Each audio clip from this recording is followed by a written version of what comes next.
હવે આપણે આજે થિંકિંગ રૂટીન કરવાનું છે.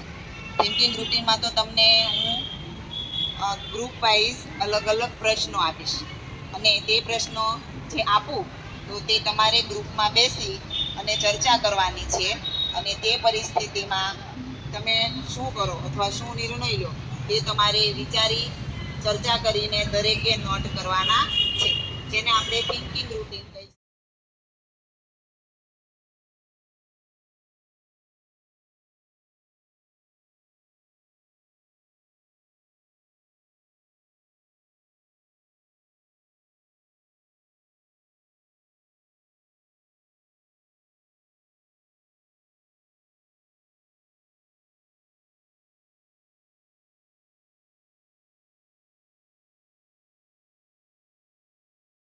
જઈએ ત્યારે અમારી સાયકલમાં પંચર પડે તો અમે આ મુજબ કરીશું. જો રસ્તામાં પંચરની દુકાન હોય તો અમે પંચરની દુકાને સાયકલ મૂકીને શાળાએ ચાલી જશું અને છૂટતી વખતે પંચરની દુકાનેથી સાયકલ લઈને પાછા ઘરે ચાલ્યા જશું. જો ઘરેથી શાળાએ જતા હોઈએ ત્યારે રસ્તામાં વચ્ચે પંચર પડે તો અમે સૌપ્રથમ આજુબાજુ સાયકલની દુકાન શોધીશું. જો તે મળી જાય તો સાયકલનું સમારકામ કરીશું અને સ્કૂલે આવી જઈશું. જો નજીકમાં પંચરની દુકાન હોય તો પંચર કરાવીને જલ્દી શાળાએ પહોંચી જઈશું. શિક્ષક પાસેથી મોબાઈલ લઈને વાલીને ફોન કરીશું. જો અમારી પાસે થોડા પૈસા હોય તો અમે રિક્ષામાં બેસીને પણ શાળાએ આવી શકીશું. મેળામાં આજુબાજુ મારા મમ્મી કે પપ્પાને શોધવાનો પ્રયત્ન કરીશ. બીજું, મેળામાં અનાઉન્સમેન્ટ કરાવીશ. ત્રીજું, કોઈની પાસેથી મોબાઈલ લઈને મારા મમ્મી અથવા પપ્પાને ફોન કરાવીશ.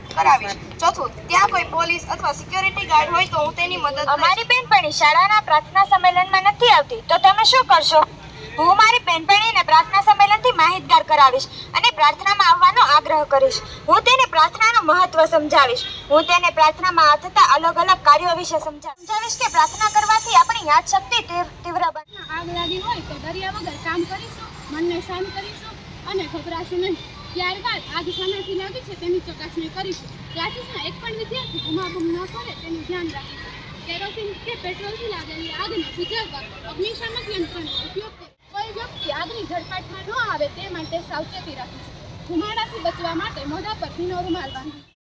એવો કોઈ પ્રશ્ન આવી જશે તો હું પહેલાં તો ડર્યા કે ગભરાયા વિના કોઈની પાસે મદદ માંગીશ અને મારી મદદ કરવા માટે આગ્રહ કરીશ અને હું મારી રીતે થતા પ્રયત્નો કરીશ અને જાતે બચવાનો વધારે પ્રયત્ન મદદ માંગીશું અને ગભરાયા અને ડર્યા વિના અમે આ પરિસ્થિતિનો સામનો કરીશું અને કોઈ પણ પરિસ્થિતિ સામે આવે તો તેને લડવાનો પ્રયત્ન